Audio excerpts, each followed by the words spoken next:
जय हनुमान ज्ञान गुण सागर, जय कपीस तिहुँ लोक उजागर। आप यमराज जी हैं, मृत्यु के देवता? हाँ हनुमान, मैं यमराज ही हूँ। प्रणाम। रक्षराज रावण की मृत्यु का समय आ गया है। मैं उसी के प्राण हरने अपना मृत्यु पाश लेकर निकला हूँ, किंतु मुझे भय है कि मैं अपने उद्देश्य में असफल ना हो जाऊं। रावण का मृत्यु बाण उसी के अधिकार में है, जिसे उसने अपने भवन में कहीं छुपा कर रखा है। और जब तक वो मृत्यु बाण किसी भी प्रकार से प्रभु श्री राम के हाथ में ना आ जाए, तब तक रावण की मृत्यु असंभव है। हाँ हनुमान, यदि वो मृत्यु बाण ना मिले तो मैं यमराज होकर भी अपना धर्म और कर्तव्य पालन में विफल हो जाऊंगा। किंतु हनुमान, तुम तो बल, बुद्धि एवं युक्ति में अतुलित हो, संकट मोचन हो संसार के। मेरे भी संकट हर लो हनुमान। किंतु मैं भी तो महारानी मंदोदरी से वो मृत्यु बाण प्राप्त करने में विफल हो गया हूँ। हनुमान, विफलता का अर्थ पराजय मानकर बैठ जाना नहीं होता। सफलता प्रयास करके ही प्राप्त होती है। सोचो हनुमान, कोई तो उपाय होगा इस बाण को प्राप्त करने का, कोई युक्ति, कुछ तो ऐसा होगा जिससे वो अधर्मी अपनी मृत्यु से ना बच पाए, उसका हृदय भी मेरे काल रूप के दर्शन से दहल जाए, मृत्यु का भय समा जाए उसके मन में। मृत्यु का भय अवश्य दहल जाएगा उसका हृदय आपके काल रूप के दर्शन से। मृत्यु का भय बहुत बड़ा होता है यमराज जी। उस अधर्मी को आप अपने इस मृत्यु काल रूप का दर्शन दीजिए। कहिए कि उसका अंत समय आ गया है। अवश्य ही भयभीत हो उठेगा वो कि बिना मृत्यु बाण के उसका अंत समय कैसे आ सकता है, और तब वो स्वयं हमें अपने मृत्यु बाण तक लेकर जाएगा। हाँ हनुमान, युक्ति तो अच्छी सुझाई है तुमने। मैं शीघ्र ही जाकर उसे दर्शन देता हूं। मेरा यह अस्त्र तुम्हें तुम्हारे काल के दर्शन करा देगा। लो!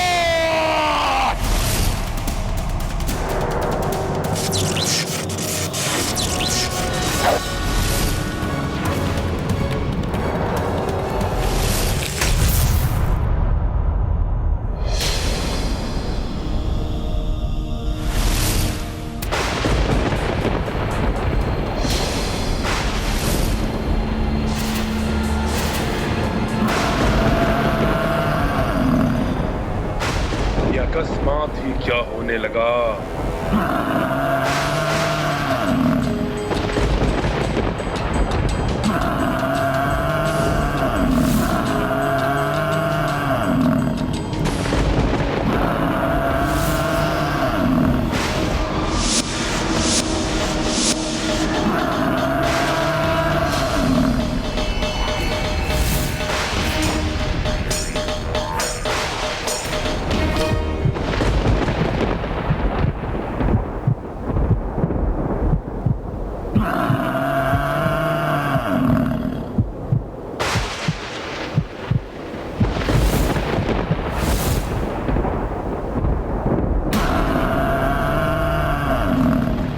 ये तो कालदेव है, मृत्यु काल रूप में। ये कैसे संभव है? मेरी मृत्यु का बाण तो मेरे पास ही सुरक्षित है। ये सब क्या होने लगा अकस्मात ही? ये रावण एकाएक भयभीत कैसे हो उठा?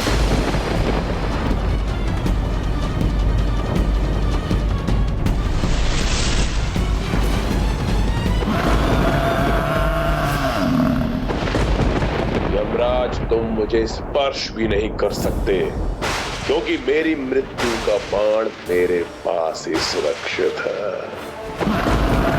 रावण, अब तुम्हारे अंत का समय आ गया है।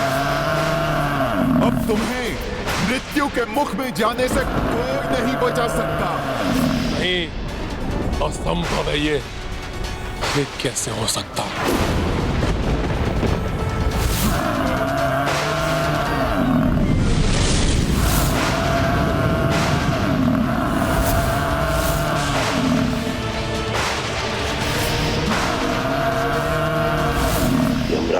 लंका के राजभवन की ओर बढ़ गए हैं। कहीं यमराज मेरी मृत्यु का बाण लेने के लिए तो लंका नहीं जा रहे। मैं कदापि ऐसा नहीं होने दूंगा। मुझे शीघ्र जाकर देखना चाहिए। अब तुम्हें मृत्यु के मुख में जाने से कोई नहीं बचा सकता। मेरा अंत कभी नहीं हो सकता। मुझसे मेरी मृत्यु का बाण कोई नहीं छीन सकता।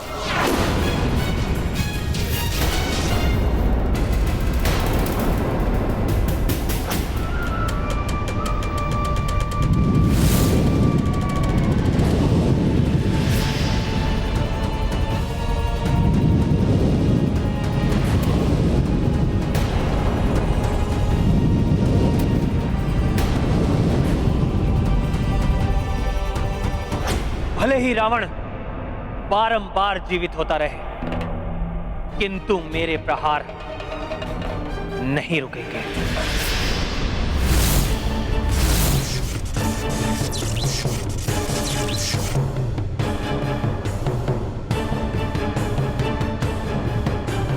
रावण, तुम कितना भी मायावी धूम्र से स्वयं को छुपा लो, मेरी दिव्य दृष्टि से नहीं बच पाओगे तुम।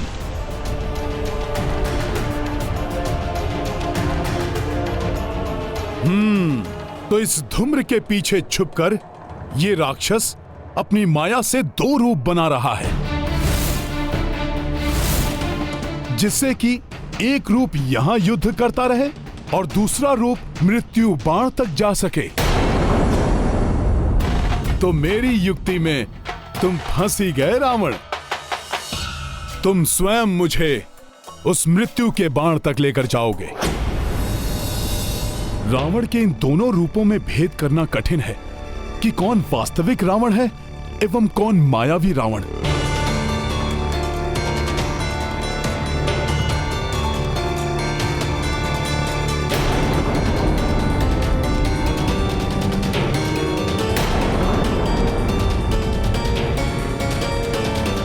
रावण, बहुत चतुर समझते हो ना स्वयं को, किंतु मैं तुम्हारा पीछा नहीं छोड़ूंगा।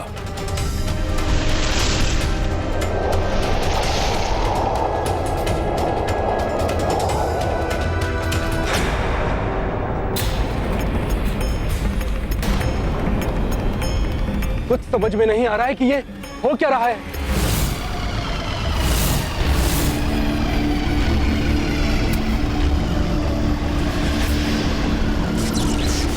क्या देख रहे हो वनवासी? बहुत प्रहार कर लिए तुमने, अब मेरा भी प्रहार देखो।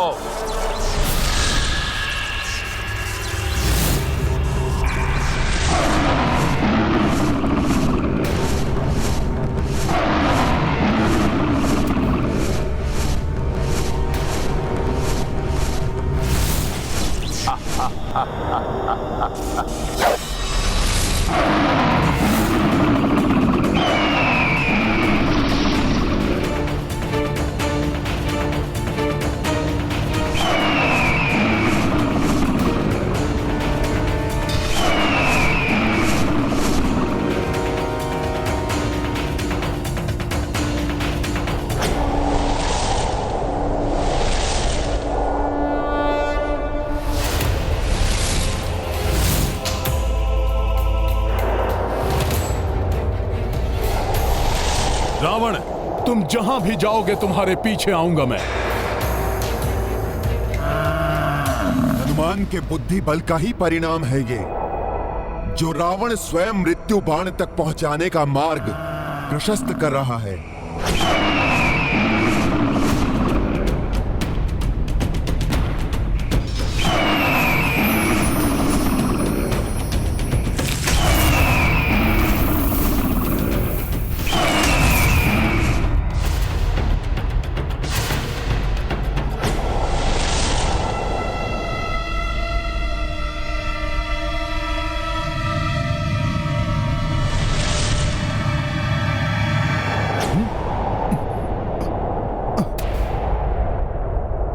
ये क्या?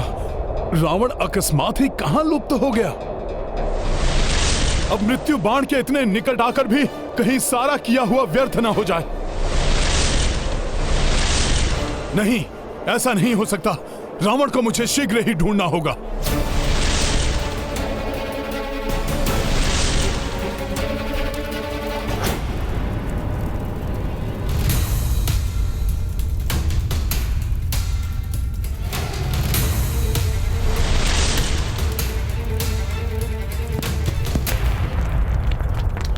वो है लंकेश, किंतु वो मायावी छिद्र तो बंद हो रहा है।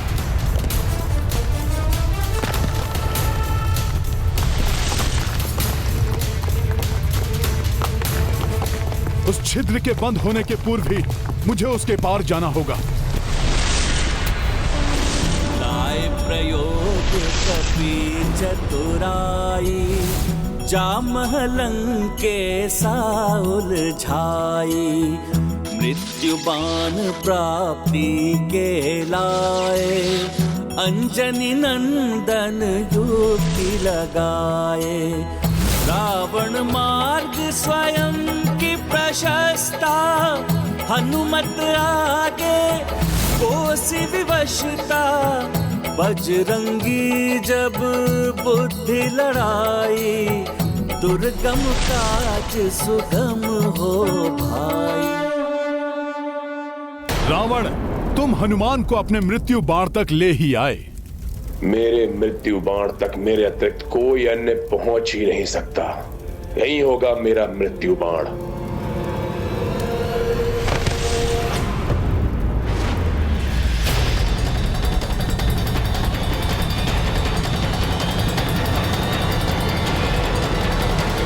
कोई नहीं है, कदाचित भ्रम हो गया था मुझे।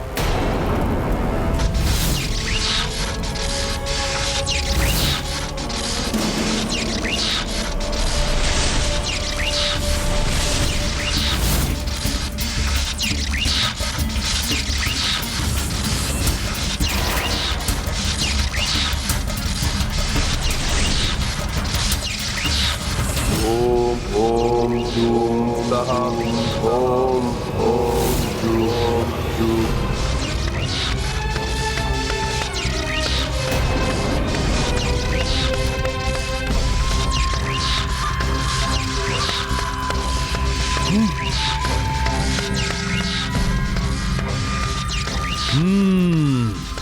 तो ये है रावण की मृत्यु का बाण।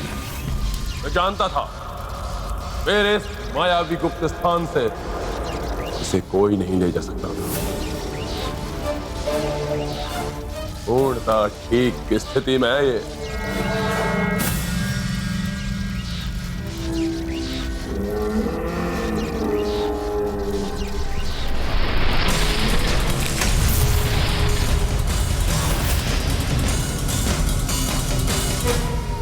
अब जाकर उस वनवासी को समाप्त करता हूं। बहुत अस्त्र चला लिया उसने।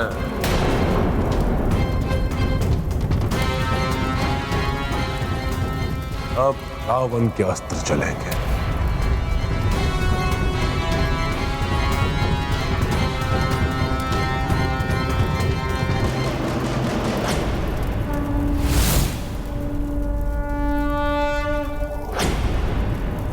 रावण, अब सुरक्षित नहीं रहेगा तुम्हारा ये मृत्यु बाण, और ना ही तुम सुरक्षित रह पाओगे। जय श्री राम।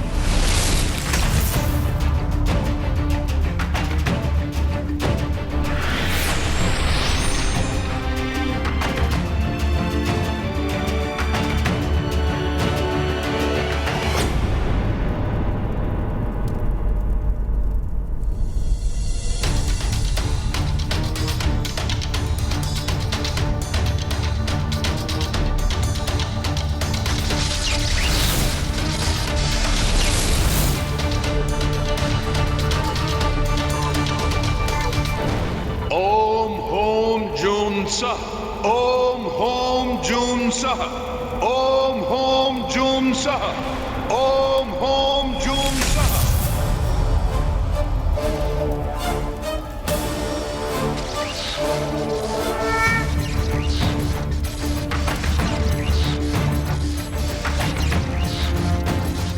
अब इसे लेकर मैं शीघ्र ही मेरे प्रभु के पास जाऊंगा। और तब प्रभु अविलंब वध कर देंगे इस राक्षस राज रावण का, और इसके साथ ही अंत हो जाएगा इस पाप के साम्राज्य का।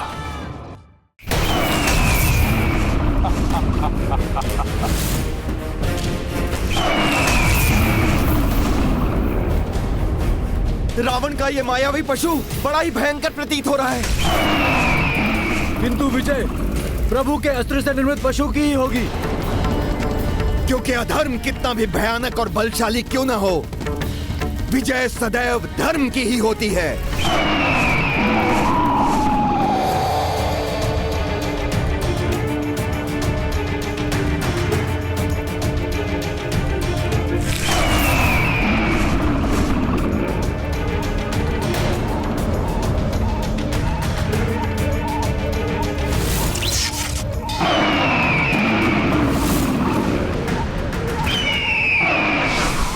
धर्म के मेघ छट गए। अब दिखाता हूं तुम्हें वनवासी कि रावण है क्या। मुझे शीघ्र ही अपना कार्य संपन्न करके यहां से निकलना होगा। ये क्या कर रहे हो हनुमान? क्या कर रहे हो हनुमान? क्या कर रहे हो हनुमान?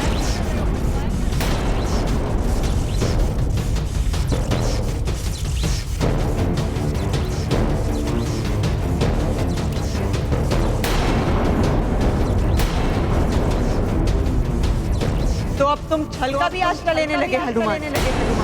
धर्म की दुहाई देने वाला हनुमान अब चोर कंध पे उतर आया है। क्या ये अधर्म नहीं है? अधर्म नहीं है।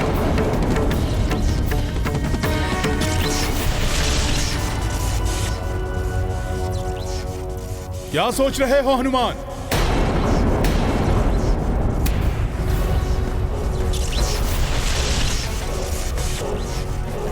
जो तुम कर रहे हो वो उचित है क्या?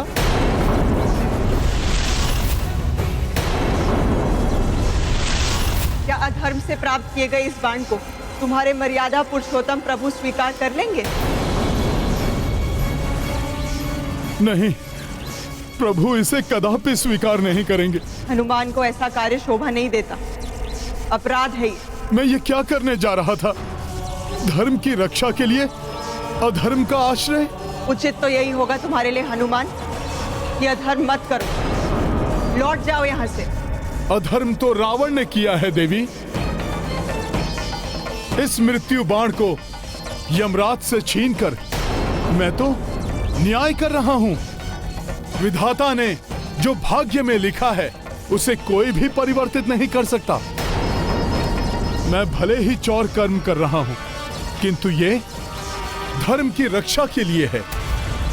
मैं अपने किसी निजी स्वार्थ के लिए ये सब नहीं कर रहा हूं। अतः ये कदापि अधर्म नहीं है। तुम्हारे प्रयास व्यर्थ हो जाएंगे हनुमान। अधर्म का कलंक भी लग जाएगा तुम्हारे मस्तक पर। हनुमान तो असमंजस में फंस गए। इस दुविधा से निकलना होगा हनुमान को। यदि हनुमान रावण का मृत्यु बाण लेकर नहीं गए तो इस युद्ध का अंत कैसे हो पाएगा? प्रभु श्री राम के प्रयास विफल होते जाएंगे। नहीं, प्रभु श्री राम कदापि अधर्म का साथ नहीं देंगे। मुझे ये मृत्यु बाण यहीं छोड़ना होगा।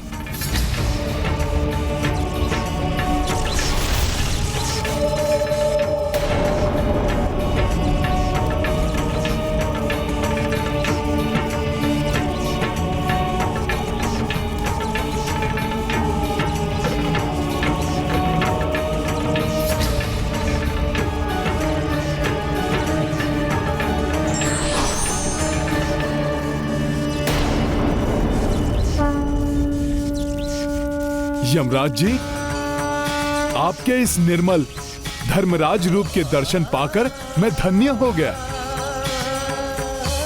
मेरा प्रणाम स्वीकार करें।